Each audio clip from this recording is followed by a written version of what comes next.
This is Covering the Spread. Here are your hosts, Jim Saunders and Dr. Ed Feng.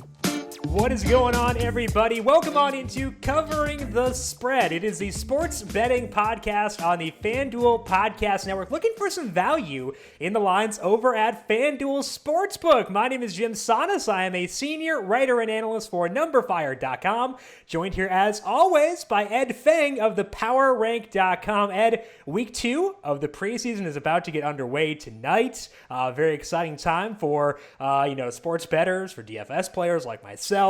College football back in the FanDuel lobby as well. So I'm pretty pumped. How you doing today?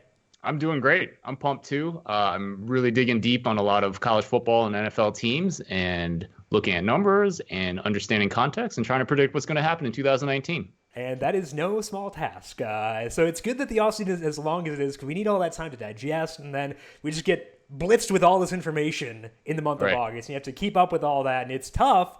But if you can keep up, it definitely does help you out quite a bit from a knowledge perspective. Follow Ed on Twitter at The Power Rank. I am at Jim Saunders. Also, do not forget to subscribe, rate, and review Covering the Spread, because back on Monday, we talked to Bud Elliott of Banner Society. We talked college football national championship odds and also playoff odds. To find that interview with Bud, search for Covering the Spread on Apple Podcasts, Spotify, wherever you listen to your podcast, and I believe the Google Play Store should be up sometime today on Thursday as well, so make sure you check that out. And if you're on Apple Podcasts, leave us a rating and review, because it helps out a ton if you liked what Bud had to say, or if you like what Keith Goldner has to say later today, because we're going to talk to Keith. He is one of the numbers guys over at numberFire. He's the chief analyst at numberFire, the director of data science for FanDuel as well. We're going to go through divisional odds. And Ed, we know Keith well because we've been talking to him on the NCAA podcast the past couple of years, and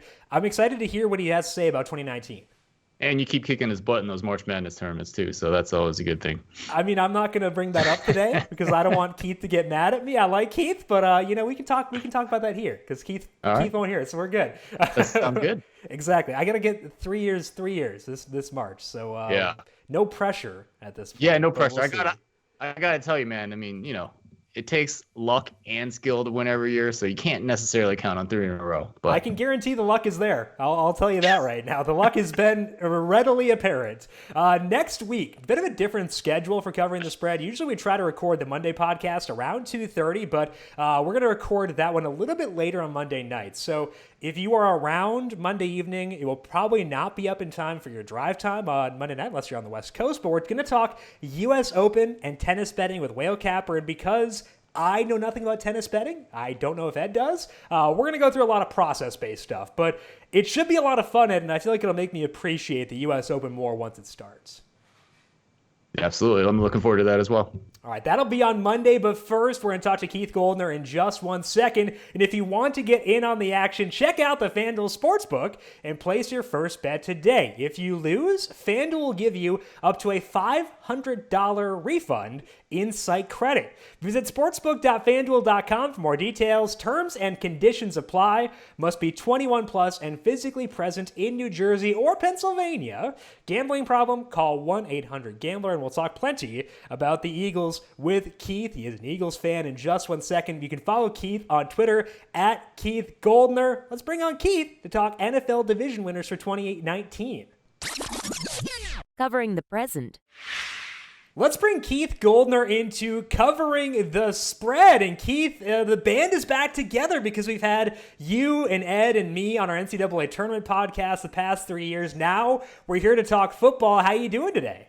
I'm doing great. Glad to be back. Absolutely. We're glad to have you here to talk a little bit of NFL as we get set for the 2019 season. Of course, Keith is the man behind the numbers over at numberFire, and they do give out divisional projections and divisional odds, and obviously that translates directly to betting. So let's start things off here. In the AFC East, the Patriots, heavy favorites there, minus 550, and Keith, that's a pretty short number. Is there any value in betting them at that number, or would you dig an underdog in this division?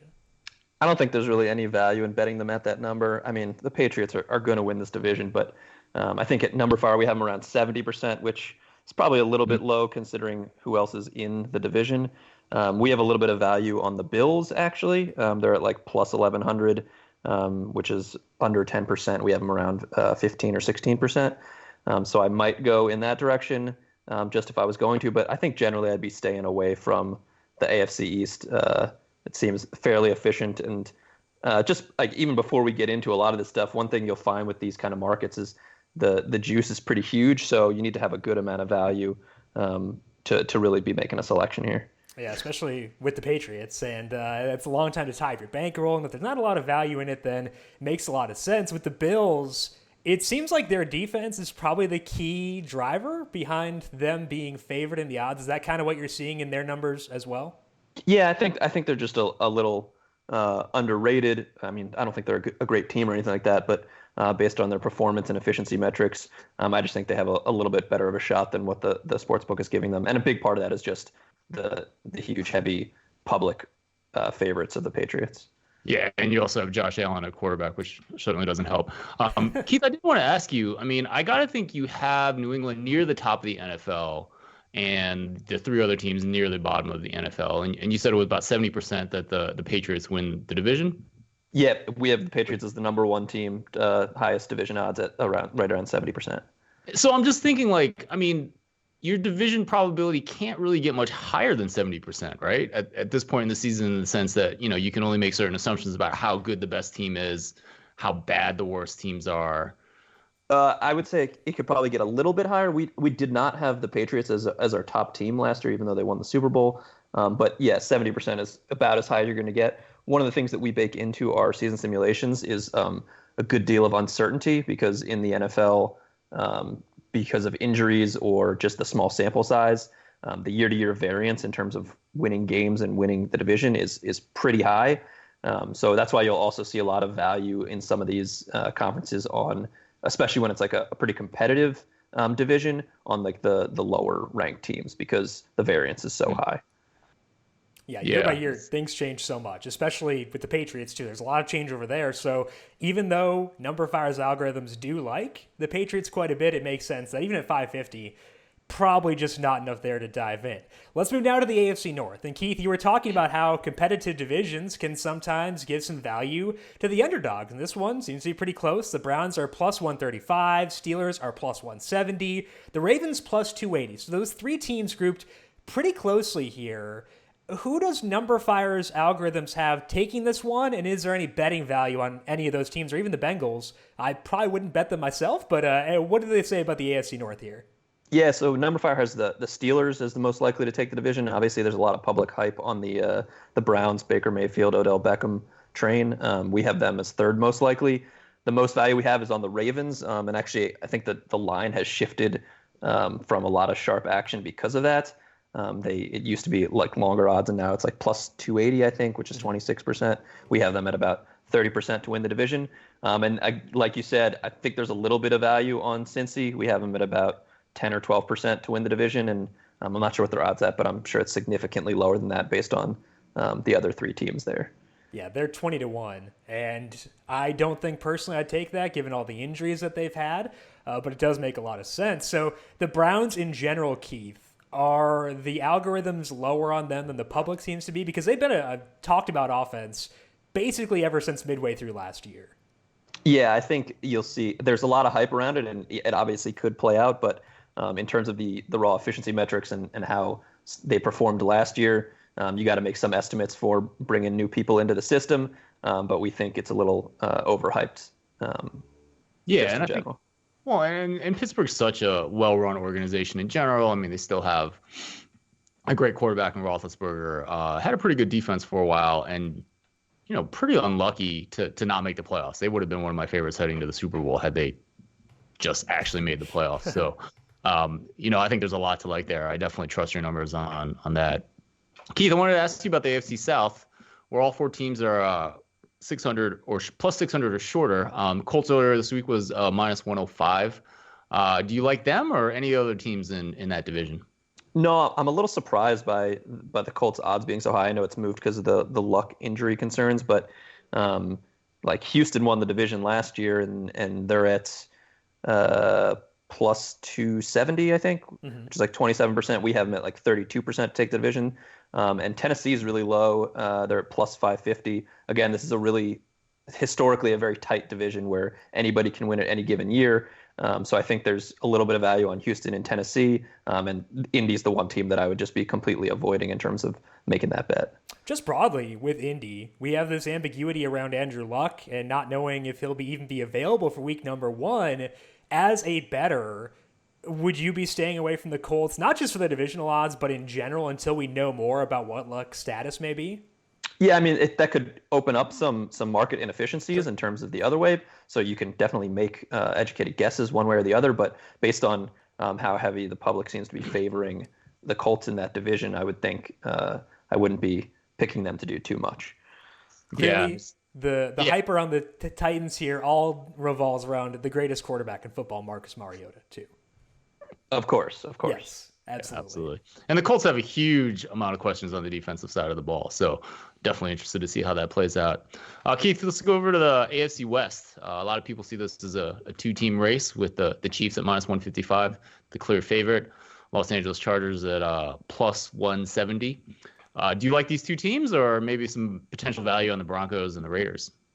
So we have the Chiefs at, I think, 45%, and the Chargers at like 38 or 39%. So there's maybe a tiny bit of value on the Chargers. If those odds went a little lower, then maybe that's where I would make a decision there. So I don't really love either of those teams. I think there might be a tiny bit of value on the Broncos. Obviously, there's a lot of questions around their offense, especially at quarterback. But they're at like plus 1,300, which is only 7%. And we have them closer to 10 to 15%. So I think there might be a little bit of value there. But generally, this is another division that I think I would probably be staying away from just because of the juice.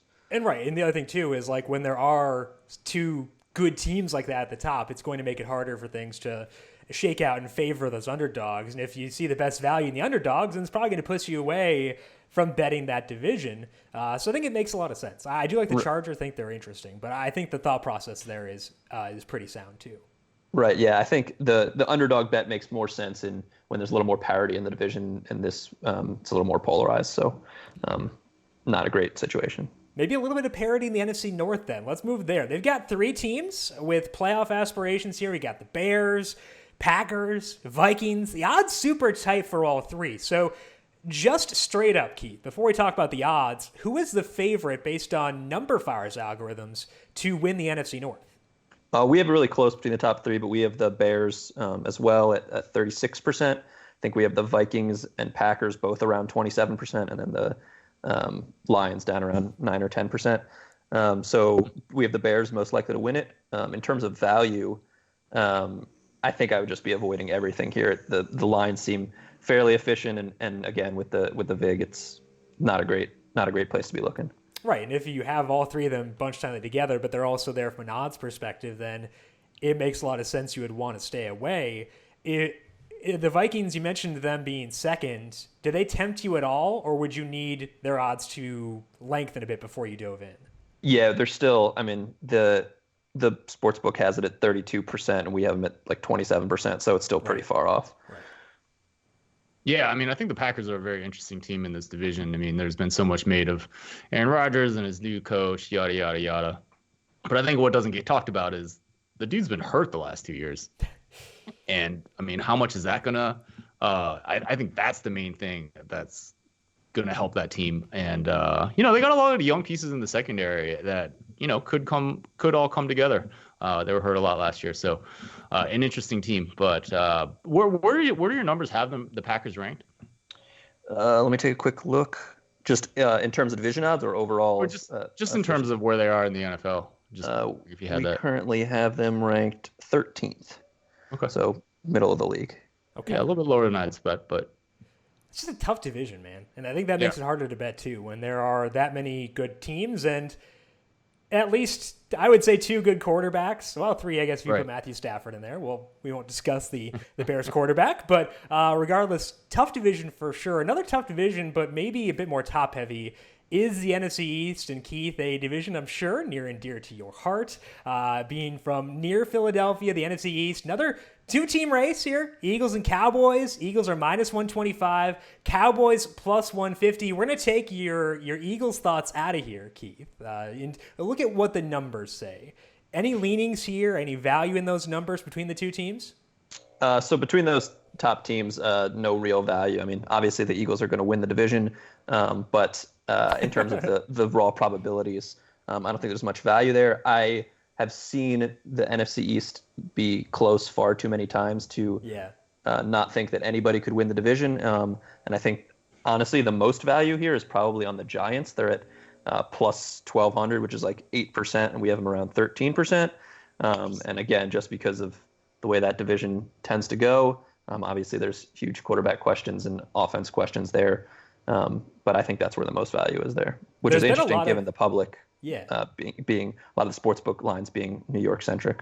And there's been a lot of hype around this Eagles team from an analytics perspective because obviously they value them. So Keith, like as a fan or just as a numbers guy, what are your thoughts broadly on the Eagles 2019? Yeah, I mean, I'm very excited for it. I think we obviously did not play particularly well last year. Carson Wentz coming back from the injury was not the most efficient, didn't really look like himself. And the secondary in particular with all the injuries, really the team did not result as well either. So I think there's definitely a lot of upside there, and I'm really excited for the season. Would you bet them to win the Super Bowl, or do you think that you more so want to stay away? Because even a competitive division hurts their Super Bowl odds too. So any thoughts on the Eagles beyond just the NFC East? Yeah, do you know what their Super Bowl odds are at currently? I can look it up, but I think that they were a team that were shortening before, and they're actually down to 14-1 now. They were not that short not that long ago. I think that's probably a fairly efficient line, and if the public's on them for the division, they're going to be slightly on them for the Super Bowl as well. So probably something I'd stay away from. Okay. So Keith, you've mentioned the Lions' odds at about 9% to win the division, the Giants at 13%. Those seem large to me, knowing what I know about those teams. Is how low could these odds go? I mean, maybe the Jets and the AFC East or what? Yeah, I think you'll see a lot of the lower teams around there, again, just because of the uncertainty that gets baked in. The lowest ones we have are the Raiders at just under 3%, and then the Cardinals and Dolphins are around 4%. And then after that, it's basically around the 8, 9, or 10% for the next teams. Yeah, I mean, that's interesting because one of these 3, 4, 5%, I mean, that's the error rate in a lot of these medical studies, right? So that's the chance. And, I mean, that's what you expect in the NFL with a salary cap and a regression to the mean. Keith, let's move on to the NFC South. Saints are pretty heavily favored there at minus 170. Is there any value at that number, or do you like one of the other teams potentially? Falcons plus 320. Yeah, we have the Saints as the second most likely to win the division behind New England, but that's around 50%. So definitely not value there in terms of the bet. We actually think there's some value on the Panthers. We have them at 24% to win the division. Right now they're at plus 600, which is roughly like 14%. So that's one of the higher values that we have. I know there was concerns around Cam's shoulder and the injuries there, but historically and based on their efficiency last year, even with Cam's struggles, we have them significantly higher. And Cam's looked good it looks like in training camp, at least based on videos, which always are representative of what's going to happen during the season. So training camp hype videos, good for Cam Newton. And I think that the Falcons are a team that I have liked coming into this year. We like the Panthers too. Bruce Arians is in Tampa Bay. Does that make you low on the Saints? I know the division odds from numberFire make it sound like they're a bit overrated, but broadly, do you view the Saints as being a team we should stay away from a betting perspective, or potentially even bet their unders? I mean, I think the Saints are a favorite. They're one of the best teams in the league. I think they were our number one team after last season. So I don't know that I'd be staying away from them. It just kind of depends on the odds you're given. I think at numberFire, we're a little bit low on Atlanta. Their defense was horrendous last year. They were like the third worst efficiency-wise, and that really penalized their ranking. So I think they're probably a little bit better than what we're giving them credit for. But the Saints, just in general, are a great team. I would always be supporting them. That is a really, really tough division. Hey, Keith, so in your model, I mean, Atlanta had a ton of injuries to their safeties last year. Two pretty good players back there. Does the model account for those guys coming back this year? Or is it just part of the regression that you expect? Yeah, we bake in regression in both directions. If you're a really good team or a really bad team, based on that expected draft picks as well as like recovering from injuries, and then we also have statistical adjustments that we do based on individual very high impact players that might be coming back or out due to injury. And the Falcons had a couple of those, and Keanu Neal and Deion Jones, so it makes sense that they would potentially be a bit undervalued, but also it makes sense that you would adjust for them manually. Let's finish up here with the NFC West. The Rams have the second shortest odds to win their division at -185, but they've also had lots of changeover in the offseason. New starters at center and left guard, Todd Gurley, maybe not 100%. Are numberFire's algorithms, Keith, as into the Rams as FanDuel Sportsbook is? Yeah, we're still, like, comparatively, if you look at where the sportsbook is on these to where we are on the top teams, we're still really high on them. We have them as the number 3 team, just behind the Patriots and Saints, just under 50%. Sportsbook is obviously up at around 65%. So, again, would not be touching that, but we still have them as one of the top teams. If you were to not bet the Rams, do you see any value in the Seahawks, 49ers, or Cardinals for this year? Yeah, I think there's good value on the Seahawks. They're at plus 290, which is like 25%, and we give them like a 1 in 3 chance to win the division. So that's probably the team that I would be going after in the NFC West. Interesting. What about just like from your perspective personally? I know that the Seahawks kind of sometimes can be a little offensive to analytics people with their insistence on running the football. Does that, I don't want to say backwards mentality, but like kind of backwards mentality scare you at all when it would come to making a bet on the Seahawks? I don't think so. I mean, obviously, I'm not necessarily a huge fan of the way they might approach the game, but that doesn't mean that if they're still putting up high efficiency numbers, it's still a team that can perform at a high level, regardless of the strategy that they choose. Alrighty, that is Keith Goldner once again, one of the guys behind the numbers over at numberFire. He's the chief analyst at numberFire and the director of data science over at FanDuel. Keith, I want to thank you for coming on today, talking about some NFL divisional odds. I will be pulling for the Eagles for you this year. Appreciate it, and I'll talk to you again soon. Thanks so much for having me. Great to be here. Covering the future. One final thank you to Keith Goldner of numberFire and FanDuel for swinging by and talking about those divisional odds for 2019. Follow Keith on Twitter at Keith Goldner if you want to get additional insights there as well, and find all of his work over at numberFire. The team rankings are free to use as well, so you can make sure you can check those out at numberFire and look for the power rankings there with divisional odds, Super Bowl odds, and all of that jazz as well. Let's dive into covering the future. And Ed, I heard through the pipeline, is it the pipe down the pike? I don't know. Regardless, I heard through the grapevine that you're going to talk about Northwestern today. Yeah, I think a little birdie might have told you a little bit earlier. And you're doing this on the day when we have 2 different Northwestern people on the podcast, because Keith also an NU alum. What an inappropriate day to do this. It's almost as if you planned this all. No, actually, I completely didn't plan this all. So I sat down this morning and I was writing my email newsletter. So every week to my email newsletter, I give people a sample of predictions that are usually safe for paying members of my site. I add a little bit of analysis. And I was looking at that Northwestern at Stanford game. And I was just thinking about this team because, Northwestern won the Big Ten West last year. But I forgot, Jim, that y'all also lost to 4-8 Akron. Yeah. So this made me get into it a little bit deeper, right? Because then you start remembering some of those games, and Northwestern kind of needed a miracle to beat Nebraska down 10 points late. Kind of got some lucky breaks at Iowa. So I dug a little bit deeper. And this Northwestern team was really fascinating. So when I look at it from a points perspective, so these are my team rankings and essentially takes margin of victory in games and adjusts for who you played, Northwestern was a very respectable 29th. I also look at a different efficiency metric, yards per play, rank teams on offense and defense, and then adjust for strength of schedule. Northwestern was 73rd. And that's really hard to do when you have a respectable defense. Like, the defense was 39th. And I've almost never seen a team at the end of the year be 29th in one set of rankings I trust and 73rd in another set of rankings that I trust. And just a couple points here, like I include both of these in my model.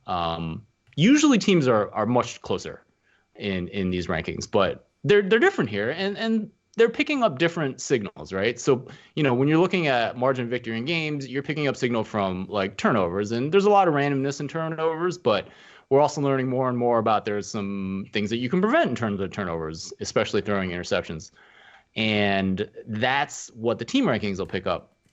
They'll also pick up special teams play a little bit as well. Whereas when you're only looking at yards per play on offense and defense, you're not getting special teams, and you're certainly not getting turnovers in that. So when I try to model these games, I include both. I just thought it was really interesting that Northwestern was so good in one and so bad in another.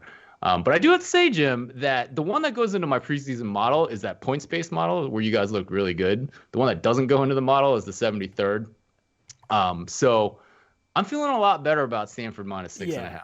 Yeah, because that was based on your model. And if you think that your model may be overrating them because of the things that it takes in, it makes sense. And honestly, I'm not surprised they were that low in that number because they insisted on running the ball with Isaiah Bowser. And Isaiah Bowser was awesome. He was fun to watch. He was this freshman kid who came up, but I think his 40 time's probably going to be like 4.9 if he ever runs at the combine.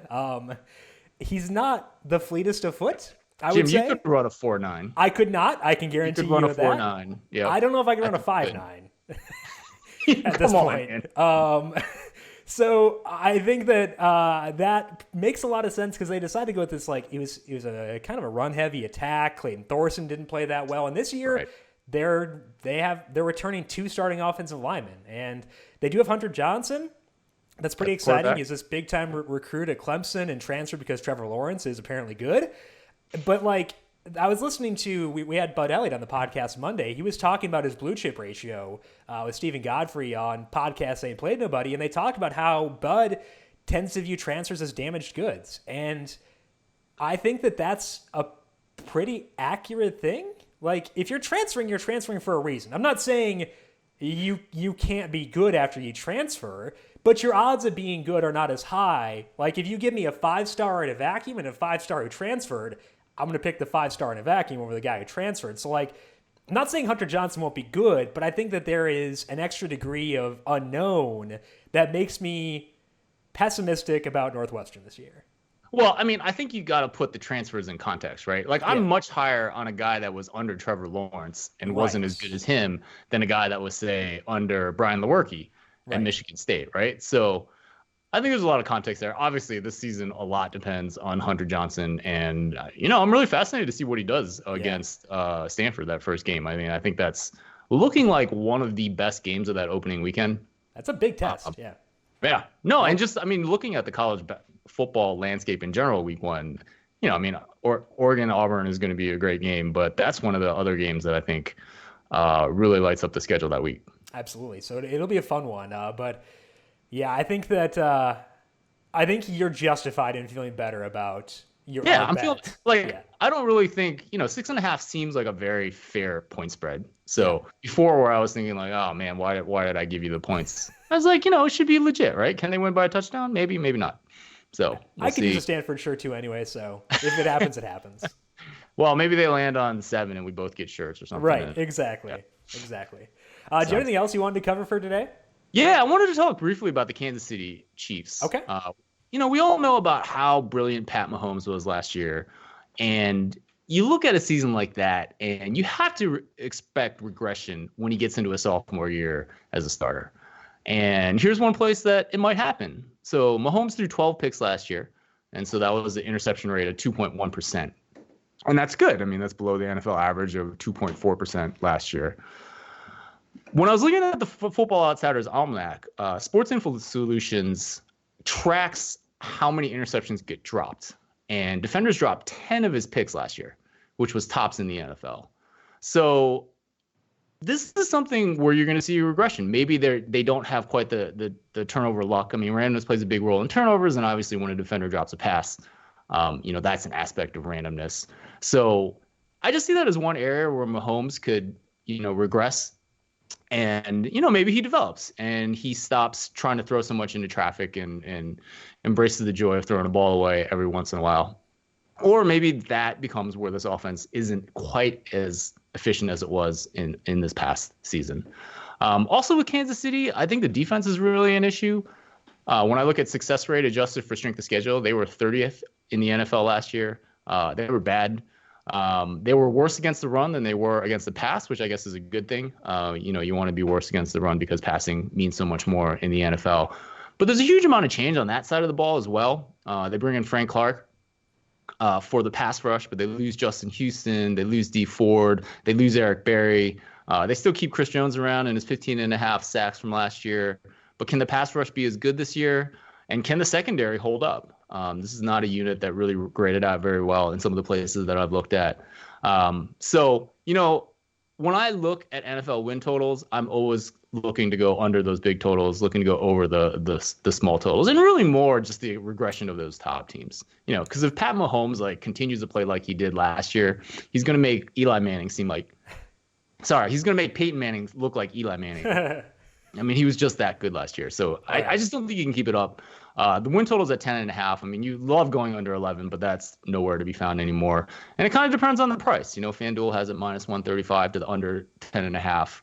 That's a pretty steep price, but you may be able to find something better somewhere else. Well, and two, the thing with the interceptions is when you have a quarterback who throws deep more often, you're going to throw more interceptable passes. So the fact that he threw just 12 last year is surprising. And that's not to say that, it's a bad thing that he throws deep. Throwing deep is a very good thing, but it also means that interception number, we should expect it to rise even before seeing the fact that there were 10 drop picks. I think that's totally logical to me. And I think that makes a lot of sense. So it's not to say that Mahomes will be bad, just to say that he may turn the ball over more often, and that makes a big difference. Yeah, no, exactly. And turnovers, obviously, we all know that they can change the course of a game. And it's not like I expect Mahomes to be bad. I mean, he's going to be a top 5 quarterback this year. I mean, not with any certainty. I mean, not with complete certainty, but he's going to be good. But just can he be as good as he was last year, which really propelled this team? Got a lot of question marks on the defensive side of the ball as well. So yeah, not repeating a historically great performance is not an indictment of you, and I think that's people get very defensive of Pat Mahomes, and I think that's because they sometimes mistake regression for saying a player is not as good as he was, when in actuality, it's just that's just kind of how it goes sometimes. Sometimes you can't repeat historically great performances. He's an awesome player, but it still makes a lot of sense to expect regression there. Well, and we should also say, regression to the mean is not a perfect predictor. Maybe he does have a great season this year, and it's fantastic. And that was actually another thing I was looking up about Northwestern today. Pat Fitzgerald has some, absurd 45-21 record in one-score games. And whenever you look at one-score games, you really expect, a 50-50 record. One play can break it this way, one play can break it that way. And you would keep predicting that Northwestern's going to go back to 500 in close games. Well, it doesn't always work right. Northwestern continues to win one-score games. It's also a lot of one-score games, just from a volume perspective. Well, but that's life as Northwestern, right? Because you guys are always somewhere between 25th and 60th, usually. Obviously, some of the metrics suggested worse last year, but and then you're going to get in a lot of close games with the Iowas and the Minnesotas and whoever's in the upper mid pack of the Big Ten. Right. And there are some teams in their division who are improving. Nebraska could improve in their second year under Scott Frost. Minnesota could improve too. So a lot of interesting things going on there. My cover in the future, we're going to go back to NASCAR. I had promised to limit this, but I kind of like this bet. So I'm going to talk about it because it's our podcast. We can do what we want. But I want to talk about Ryan Blaney at Bristol on Saturday night because they had that race in Bristol for the Monster Energy NASCAR Cup Series. And right now, looking at my model before practice, which gets underway on Friday, there are 6 drivers who are all grouped into one tier at the top of my model. And it doesn't view a huge degree of separation between the guy who's first there and the guy who is 6th. 5 of those drivers in that top 6 opened at 10-1 or shorter on FanDuel Sportsbook to win in Bristol, but Ryan Blaney is 16-1. And I think that's a pretty advantageous number because Blaney has led at least 100 laps in every Bristol race he has run as a member of Penske Racing, which he is this year as well. He led the most laps here this spring. He finished 4th in that race, and he could have won if he and Joey Logano had not pitted under the final caution. Ruined a lot of good DFS lineups by doing that, so hopefully they won't do that again. But he was in contention for the win there. In the spring race last year, he wrecked while leading. He had led 100 of the first 117 laps, won the opening stage in last year's fall race too. So he has been in contention each of his 3 trips here as a member of Penske. The current form for Blaney is good. He had a 7th place average running position last week in Michigan, had to pit late for fuel, so didn't finish well. And I think that with Blaney, more so than with other drivers, you want to bet him early in the week because he does tend to be fast in practice. He tends to qualify well, and that's going to bring his number down. So if you want to bet Ryan Blaney, I would do so before practice on Friday because sportsbooks usually close the odds when practice is underway. You're probably not going to get Ryan Blaney at shorter than 16-1 or at longer than 16-1. And I think that once the race starts Saturday night, I wouldn't be shocked if Blaney is closer to 10-1 than 16. And a win is something that is very much in his range of outcomes. So I would recommend some price shopping here because I actually have seen Blaney longer than 16-1. I saw him at 18-1 in another spot. So do a little bit of price shopping, see where we can get a good value on Ryan Blaney. But I think that he makes a lot of sense as a bet. And if you're going to bet him, I'd bet him before practice and qualifying take place on Friday. Ed, I know that you're not a NASCAR guy. Have you ever watched a race at Bristol? I'm not. Okay. It is, the way I would describe it is if you put Fruit Loops in a blender and turn it on high. Right. Those Fruit Loops aren't going to come out unscathed. There's going to be a lot of bent Fruit Loops. And I think that that's probably the way that you could describe Bristol. It's a half-mile track. It is, the banking is like 30 degrees, I think. That might be an exaggeration, but it's pretty high. Okay. And they just kind of beat the crap out of each other for 500 laps. And it's pretty fun. It's pretty high variance, which is why I think that Blaney makes sense because he's a volatile guy too. But if you're ever going to get into NASCAR, I think that Bristol is one of the races I'd recommend, or maybe Talladega or Daytona. Yeah, that sounds good. And like, definitely the high variance kind of thing. You want hopefully that comes out in your favor and some of the other top contenders crash out. And And only one more Saturday to fill before college football. We get week 0 next week, so that should be a whole lot of fun. We'll be back again next week to potentially talk some week 0, but we'll also have some tennis on Monday, so make sure you subscribe to Covering the Spread. That is on Spotify, Apple Podcasts, wherever you get your podcasts. Make sure you subscribe to get everyone right as it goes up. Ed, what's going on over at the Power Rank for this week? Yeah, on the Football Analytics Show, I had Josh Hermsmeyer. He writes for 538. He's done a lot of awesome DFS stuff. Just one of the best in the business in terms of analyzing the NFL. He told me that he's an analyst, not a data scientist, which was actually kicked off a great conversation about data versus film. And, I'm a data scientist. Like, I dig into the data. I tend to lean on it. It's not that I don't watch film, because I do. So I think you need to understand the context. But, yeah, touched on a lot of things NFL. Josh is a great listen. So Football Analytics Show, most recent episode. Josh is also over at Establish the Run now too, which is pretty exciting. So a good team over there. We talked to Evan Silva, and Josh is a really fun addition to that. So make sure you follow Ed on Twitter at the Power Rank. I am at Jim Sannes, JimSannes. You can also follow the FanDuel Podcast Network at FanDuel Podcast. Big thank you to Calvin Theobald for running the video board for today and keeping us on the air. And a thank you to Keith Goldner for swinging by and talking about the win odds and the divisional odds for this year across the NFL. And finally, a thank you to all of you for tuning in for today. We greatly appreciate it. We hope you'll tune in again next week for more Covering the Spread. This has been Covering the Spread right here on the FanDuel Podcast Network.